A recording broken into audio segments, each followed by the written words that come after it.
Good morning ma'am. आज हम BEd first sem में जो अपना पेपर है education in India status problem and issues, इसके बारे में हम पूरा सिलेबस देखेंगे कि इसके अंदर क्या क्या है, टॉपिक क्या क्या है और पढ़ना क्या क्या है।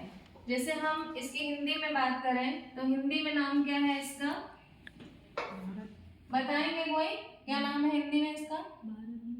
हाँ, भारत में शिक्षा स्थिति उद्देश्य, भारत में समस्याएं, शिक्षा स्थिति है ना, स्थिति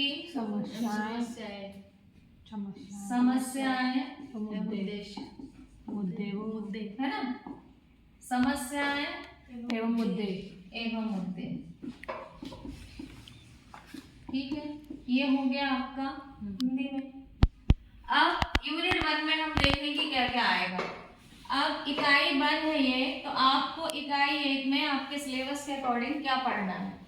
तो देखें, इसमें इंडियन एंड वेस्टर्न की बात की गई है, AIIMS of education, function of education. तो इसमें ये बोला गया है आपका कि इंडियन एंड वेस्टर्न की बात, यानी कि ये भारतीय, क्या है ये, भारतीय और पाश्चात्य। ठीक है, भारतीय और पाश्चात्य। तो इसकी बात कर रहे हैं एम्स ऑफ एजुकेशन, शिक्षा के उद्देश्य। ठीक है, शिक्षा के उद्देश्य, फंक्शन ऑफ एजुकेशन और शिक्षा के कार्य,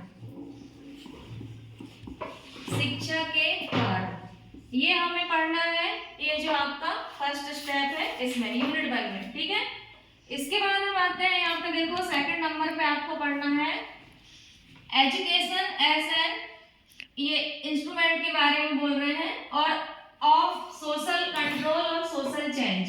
अब इसमें आपको क्या क्या पढ़ना है, देखो तो ये हो गए आपके शिक्षा के क्या बोलेंगे, शिक्षा के अभिकरण, शिक्षा के उपकरण या अभिकरण, क्या हो जाएंगे ये, शिक्षा के उपकरण, अभिकरण या अभिकरण।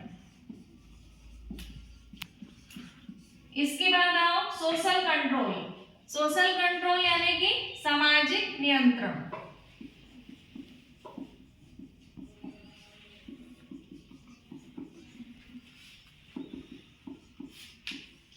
सामाजिक नियंत्रण है ये।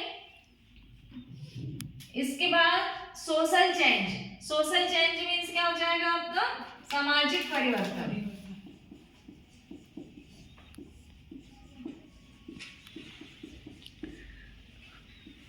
अब यहाँ पे देखो, अब ये है तो शिक्षा के उपकरण और अभिकरण आपको बताना है कि शिक्षा के कौन कौन से आपके अभिकरण हैं, क्या क्या है, विद्यालय हैं, और कौन कौन से साधन हैं, जो भी चीजें हैं वो आप बताओगे इसमें इंस्ट्रूमेंट में। इसके बाद सोशल कंट्रोल में आप सामाजिक नियंत्रण बता रहे हो, तो सामाजिक नियंत्रण में आपको अर्थ बताना है, परिभाषा बताना, विशेषताएं बतानी है, उद्देश्य, जो भी पूछा हो, जो भी क्वेश्चन पूछा गया हो उसके बारे में।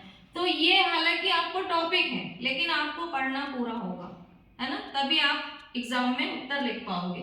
इसके बाद सोशल चेंज यानी कि सामाजिक परिवर्तन की बात कर रहे हैं, तो सामाजिक परिवर्तन का अर्थ है, विशेषताएं हैं, कैसी प्रक्रिया है, क्या उद्देश्य है, और भी जो भी चीजें हैं इसके अंतर्गत, जो भी क्वेश्चन है वो आपको पूरे पढ़ने होंगे।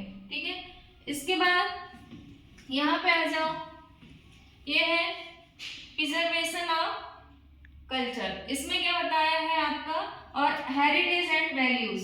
तो ये तो आपका हो गया, इसमें आपको क्या करना है, सांस्कृतिक विरासत और मूल्यों का संरक्षण। इसके बारे में आपकी जो भी संस्कृति है, जो विरासत में आपके पूर्वज आपको दे गए हैं या रख कर गए हैं, है ना, चाहे राष्ट्रीय तौर पे हो, अंतरराष्ट्रीय तौर पे हो, उस संस्कृति को, उन मूल्यों को आपको बचा के रखना है, कैसे संरक्षण करना है, इसके लिए सांस्कृतिक मूल्यों का संरक्षण आपको हेरिटेज एंड वैल्यू में बताना है। ये पूरा आपका ये हो जाएगा। ठीक है, अब नंबर 4 पे देखो, स्कूल एंड द सोसाइटी और culture and education, school as a social system.